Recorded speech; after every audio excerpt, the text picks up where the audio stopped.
ශ්‍රී විද්‍යාරාජ මහපිරිවෙනේ ඓතිහාසික මිහිඳු මහ පෙරහර පිළිබඳව මේ අවස්ථාවේ වචනයක් කියනවා නම් ඇත්තටම අපි පුංචි කාලේ ඉඳන්ම මේ මිහිඳු පෙරහර ගමන් මාර්ග කීපයක් ඔස්සේ අපේ විහාරස්ථානයේ ඉඳලා මේ පෙරහර ගමන් කළා. විශේෂයෙන් මුල් කාලේ අපේ වැඩිහිටියෝ මේ පෙරහර ගමන් කළේ කටුවත්තේල ප්‍රදේශය හරහා. ඊට පසු කාලිනව මේ පෙරහර ගමන් මාර්ග වෙනස් වුණා කීප ආකාරයකට. උයනේගම නාගබෝධි රාජ මහා විහාරයේ ඉඳලා ඊළඟට පොත්තේවල විහාරයේ ඉඳලා මේ පෙරහර ගමන් මාර්ගය වෙනස් වුණා. ඇත්තෙන්ම මම ගල්ගම්වල මහා විද්‍යාලයේ විද්‍යාල්පති විදියට සුබ පතනවා, ඒ වගේම ආශිර්වාද කරනවා.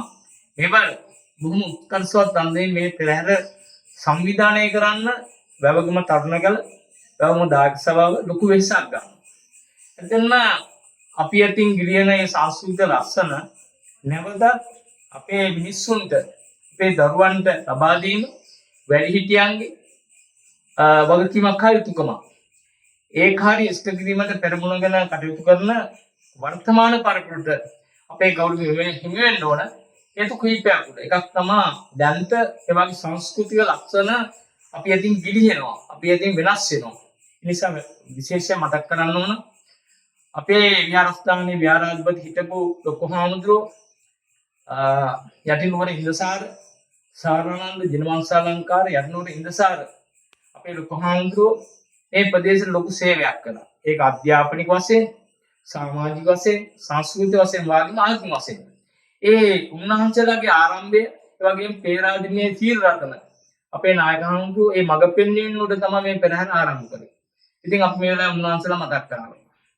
විශේෂයෙන්ම වර්තමාන විහාරාධිපති රාජකීය පඬිත් අතුගොඩ විත්වංශ නායක හාමුදුරුවෝ ඇත්තටම අද බොහොම ධෛර්යයෙන් මේ කටයුතු දායකයෙක් එක්ක එකතුලා තරුණයෙක් එක්ක එකතුලා මේ දවස්වල සංවිධානය කරගෙන යනවා.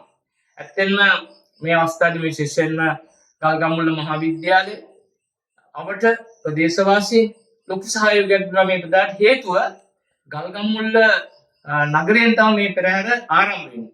නිසා විශේෂයෙන්ම ගල්ගම්මුල්ල මහා විද්‍යාලයේ නර්තන කණ්ඩායම් කීපයක් දෙනවා. ඒ වගේම ගල්ගම්මුල්ල ප්‍රදේශයේ නර්තන කණ්ඩායම් කීපයක් දෙනවා. ඒ පෙරහර සාර්ථක කිරීමේ ප්‍රධාන අරමුණයි. මේ පෙරහර 19 වෙනි දුදින ගල්ගම්මුල්ල නගරයෙන් විදි සංචාරය කිරීම ආරම්භ කරනවා. ඒ වගේම මේ පෙරහර සඳහා විශේෂ මහන්සි වෙන විශේෂයෙන් අතිගෞරවනීය නායක හමුදුවන්ට, දායක සභාවේ ලේකම්ට, ඒ වගේම අනිකුත් මේ සඳහා උදව් කරන ගල්ගම්මුල්ල ප්‍රදේශයේ තරුණකල, ගල්ගම්මුල්ල ප්‍රදේශයේ තරුණකල, වැවගම දායක සභාව, ඒ වගේම ගල්ගම්මුල්ල විහාරස්ථානයේ දායක සභාව සියලු දෙනාට මේ පෙරහර සාර්ථක කරගන්න ශක්තිය, ධෛර්ය, වාසනාව ලැබේවා කියලා මම ප්‍රාර්ථනා කරනවා.